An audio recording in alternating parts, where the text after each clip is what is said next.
A year of work for a 4-minute flight. Isn't that something? We're all ready if you are, sir. Well, let's go find out if this... We got a breach in the perimeter. Thank you. Hey everyone, Rascal here. And Mama, welcome to our channel. And today we're covering Pixar's probably pretty ambitious movie, Lightyear. Not ambitious enough. Oh, a little sort of. This movie is supposed to be the movie that Andy saw that made him want the Buzz Lightyear toy. However, this movie is vastly different from the TV series we know and love, and it actually shows the origin of Buzz and how he became the space ranger that defends the universe. But it's not the origin that we know, and Yeah. does it really feel like a Buzz Lightyear movie? We'll let you know. Before we start, be sure to like, subscribe, notifications on future podcasts, and we'll pause videos. Yes, we heard so much about this movie when it first came out. Mostly negative. Some people were being lenient with the movie itself. Mm-hmm. We really just wanted to watch it and just decide for ourselves, did Disney hit or miss the mark with this movie? And we can tell you very quickly, unabashedly, they overstepped the mark. They missed it. They overshot. Thank you. Yeah. Overshot the mark. They missed it. And then it went into the ground. And then it kept going down till it reached hell. Okay, so when Lightyear was first announced, most people were confused to like, why? Because they can. It's Disney. Then when they were showing some footage in a teaser, it surprisingly looked good. It looked like it was really still animation, which was one of the few positives of the film. Absolutely. Really still animation, made it look like it was real, and it looked like this was like a real space mission, and that was one of the best parts of the movie.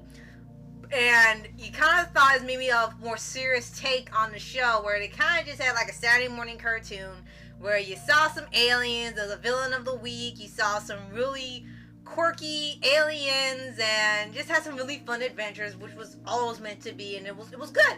And they thought, okay, are they going to take this concept, make it a little more serious, add some more current events to it? He's trying to settle peace agreements and things, and people thought, okay, that could still be good.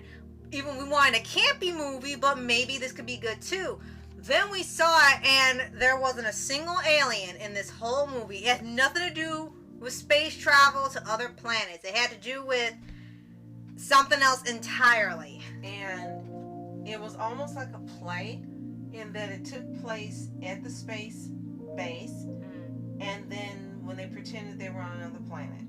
That was it. You didn't see anything other than that. So animation was really cheap because it took place in two venues. This is why they probably made it look so good. And as Rascal said, there was no space. Well, there was space travel, but it was future travel. Yeah. And for some reason, Buzz was an idiot in here. Ah! And he kept traveling to the future. He was even more stupid than Flash has been and constantly going to the past. Yeah, let's keep using He that. kept going forward to the future. Every time he would go forward to the future, 1 year was 2 years. So no matter how many years he went, it was double real time in our universe. Right. So finally, this fool goes in the future so far that all his friends and family have died when he gets back. Yeah, and he it's doesn't like, seem stop! to be bothered that much. He seems to be stunned, but not really bothered because he kept going. His best friend is another astronaut. It's Izzy, right? And, and she gets married, and she and her wife have a child, and this is who Buzz ends up going on missions with. But it should have bothered him that every time he came back, she looked older, everybody was older, and people were gone. Yeah. So you get to this scene where this fool comes back after 40 or 50 years. It's 80 years. 80 years, sorry. And she's dead. And she's left him a video message. And she is so old that it's obvious to him that he had stayed, he went to the future too far. He didn't look any different. Yeah, it was like nothing. The time didn't pass for him. Did Yeah. he stay at home after that and learn? No. He ends up going on missions with her granddaughter. Yeah, and So, he's like, I this need to Buzz- finish the mission. What? This Buzz is tonto. He doesn't get it. He doesn't understand. And I think if this movie was supposed to be what solidified him as a hero, it didn't work. Yeah. Because he's too stupid. In I'm this sorry. Yeah. movie. I'm sorry. There's no nice way to put it. He's stupid. After the second time when he went and he saw how much time had passed and how much he'd missed, he should have stopped. That's what you thought was gonna happen. Like, okay, he can't keep going back. Everyone he knows is You gone. mean forward. Yeah, he kept going forward. He needs to stop. What can he do now since that mission could not be complete? What can he do in his place and still help? That would have been more realistic. And shown that he had some sense. Yeah, and like, okay, so one mission failed, but he won't fail the next one. That would have been much better to have, and then probably end up going to see the aliens and maybe find something else. And the thing was that they had been marooned there because he screwed up. And he's supposed to get them back home, which is why he keeps going back and achieve light speed. But it makes him gone 2 to 4 years every time. But by the time he's done, 80 years pass, and it's like, you don't even need to do it anymore. They say like they've kind of settled on that planet. They live there now. If you try to do it now, you'll uproot everybody trying to get back to Earth. Like, well, they kind of live here now. So there's really no purpose in you continuing to go forward and trying to finish. There's no point anymore. But they seem to act like he's got to do this. He's got to finish, and it's like, no, stop. It makes no sense. Just stop and do something else. Now, the second thing in this movie that doesn't make any sense, when you watch the original Toy Story movies, especially 1 and 2, you have the evil Emperor Zurg. Yeah. According to the toys, he was a made-up character that was the enemy of Buzz. And then in one shot, you have him saying, Buzz, I am your father. No! Yeah. Well, in here, for some reason, Disney forgot what they wrote in Toy Story 1, 2, 3, and 4, and suddenly Zurg is real. And spoilers here if you haven't seen it. But if you haven't seen it, we say don't waste your time. Okay, here we go. Buzz, the Zurg in this movie is Buzz in the far future who got old and still didn't finish the freaking mission. What are you writing? Yeah, and still. And now he's evil and will do anything to finish the mission because everyone else is stupid, he says. And guess what? No real villain. Plot twist villain. The hero was the villain the whole time. Like, Disney, we're getting sick of that. And now you don't even have Emperor Zurg in the Toy Story original franchise. No. All you're gonna think of when you see it, if you see this movie, is okay, it was Buzz. He's not his dad unless he's his own dad. What? Which is That's really a conundrum and creates a whole lot of problems.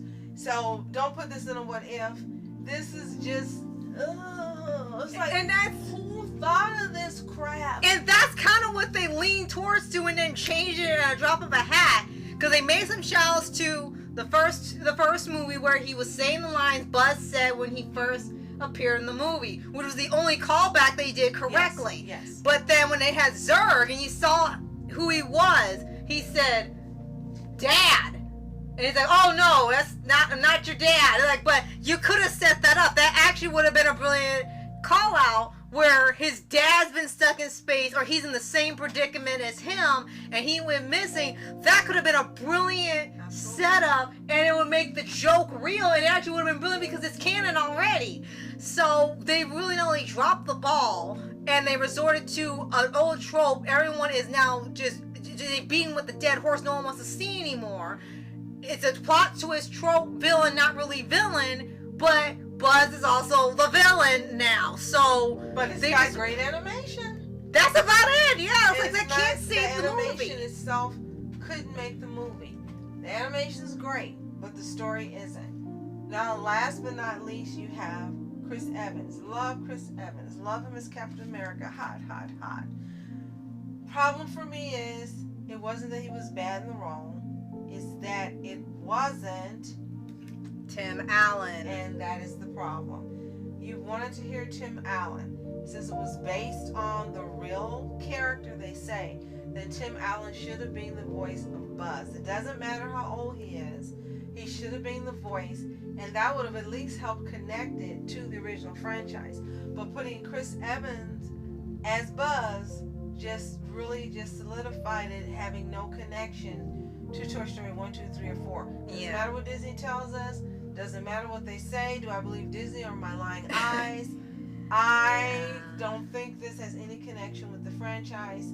It's like a standalone movie, kind of like they do in anime, where they make up a different story. Now, if they had said that and said, hey, we're going to go and make a different movie about Buzz Lightyear, it's not connected to the franchise, this is how we go, they would have been okay. Yeah, you have it would have worked. Yeah, there are people watching it for a different reason, but you're claiming this is the movie Andy saw and made him want a Lightyear toy. Well, if he saw this, I don't think he would have gotten Buzz, and Toy Story would never happen. And then again, how did in the Toy Story movies they have Emperor Zurg? Yeah. Who told them about Emperor Zurg? He's not evil Emperor Zurg in here. It's just a fake name. But who told them that he met himself on the mission? Exactly. And yeah. Yeah, exactly. So and then to top it all off, they made it look like this was gonna have it was so big they needed a documentary immediately to go with on Disney Plus.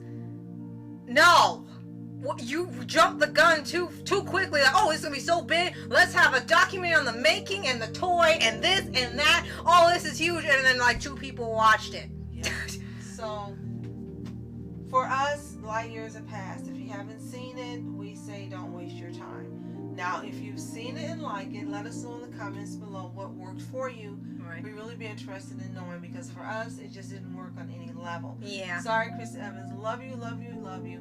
But it should have been Tim Allen and not you voicing this character. Nothing's wrong with you. You are awesome and amazing, but it should have been Tim Allen. Right. Now, if you have seen Lightyear, let us know what you think in the comments below. Love it, hate it, man. And if you haven't, we say don't waste your time. But if you want to, it's available on Disney Plus. But again, we say hard pass. Yeah. It's just not worth the time. You can't get back to watch this movie. Yeah.